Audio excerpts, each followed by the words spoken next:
favorite right? fall activity? Pie eating. What? Yeah, because I equate fall with pies. You There's don't a even lot of like pies pie. in the fall. You I like a don't even- pie. I like blueberry pie. No, I like tarts and I like cupcakes. Yeah. I like little, like your own portion. You don't like pie. I think pies are okay. You think of pie when you think of fall. Yeah. You never like pie. Like if people offer you pie, you're like, okay. My dad likes pie. Is pie like old people thing? No, I think lots of people like pie, and some people don't. I like homemade pies. I like homemade anything. Anyway, it's fall. It feels like fall. The leaves are changing. It's a good Gatineau hiking weather. We don't like hiking. No, you don't like hiking. I don't like hiking. Do you like hiking? I do. I love going for a walk in the trees. I like hiking with and a on the scooter. path. It's my new thing. It's my new jam. I like the smells.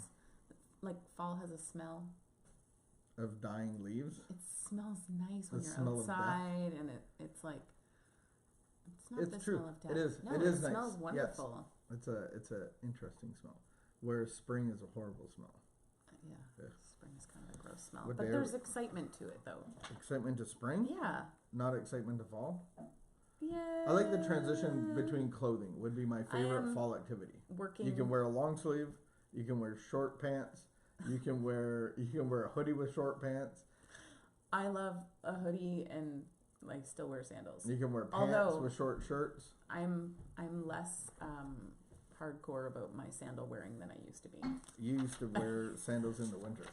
I get cold and I'm wussy now in my old age. Wussy, eh? I'm like, I am cold and I am putting on socks even though I hate socks. I hate socks. I hate socks and restricted footwear. You just hate to be held back, restricted.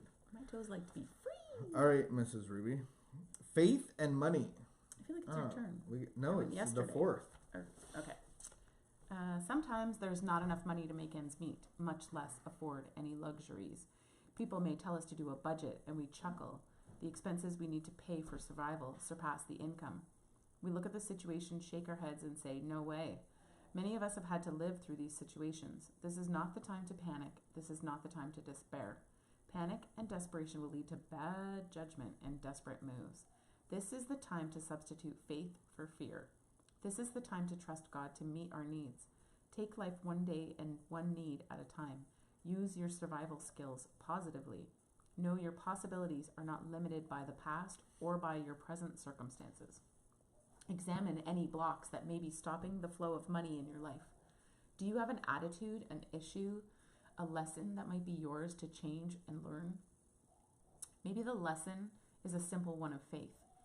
In biblical times, it is said that Jesus walked on the water. It is said his followers could too, but the moment they let fear take over, they sank. During financial hard times, we can learn to walk on water with money issues. If we make out a budget, we like to call it a spending plan, and that's not enough money to survive and pay legitimate expenses, do your best, then let go. Trust your source to supply your needs. If an emergency arises and there is no cash to meet the need, look beyond your wallet. Look to your source. Claim a divine supply, an unlimited supply for all that you need. Do your part. Strive for an attitude of financial responsibility in thought and action. Ask for divine wisdom. Listen to God's leading. Then let go of your fears and your need to control. We know that money is a necessary part of being alive and living, and so does our higher power. God, bring any blocks and barriers with me concerning money to the surface. Help me take care of myself financially. If money is tight, I will dispel fear and learn to walk on water concerning financial issues. I will not use this attitude to justify irresponsibility. I will do my part, including letting go of fear and trusting you to do the rest. We did that. I like the concept about doing our part. It's not about Do our part. behavioral therapy, but it's actually taking responsibility over what God's given to us. And I think God really can teach us a lot through finances. And it can be warning lights. I like the fact that we can, manage our money and go, like, where's it falling through? What cracks is it falling through? Are we spending too much over here? Do we even have a budget? We started with a spending plan. Mm-hmm. We wrote down everything that was coming in and all the required expenses. Mm-hmm. kind of figured out like some monthly expenses, fixed monthly expenses, the flex monthly expenses, and then like annual expenses that came up. So like Christmas and car repairs and. Do you find there can be a lot of chaos around money? Oh, for sure. Do you find that money, and I don't mean now, but do you find that money has been a great way to communicate in the last, there's been a lot of fights around money. Not in the last 10 years, but before that, that was a very high source. And I think God has really been teaching my heart over the last 15 years about money. Mm-hmm. And I thought money was awesome and it was the thing.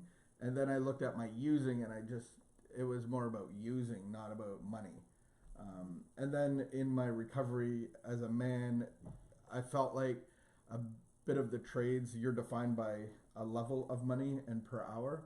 And then God really just shattered that for me over the course of 14 years. And so working for money isn't the thing. It's being on mission is more the thing. But I think like a big thing is, and it's not behavioral, it's heart of like giving my money, giving the resources, giving the time. And at the end of the 12 steps, at the end of Jesus's message says, go heal, bind, bandage, cast out demons, feed, clothe, and make disciples. And that's our job description.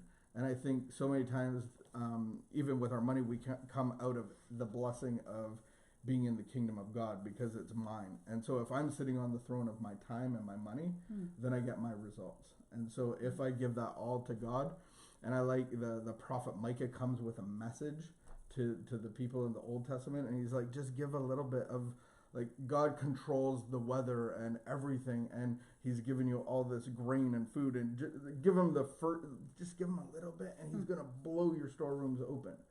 And it's not about behavior, it's not about if I do this, but it's about my heart of like God's given all this stuff, and I can give a little bit away, and he keeps giving me more. And I see the guys, and it always makes a little tear in my eye. The guys that would go to church and the plate is getting passed around and they're on welfare and they give $5 bill. And I'm like, and those guys are the most successful because they're actually not doing a behavior look at me.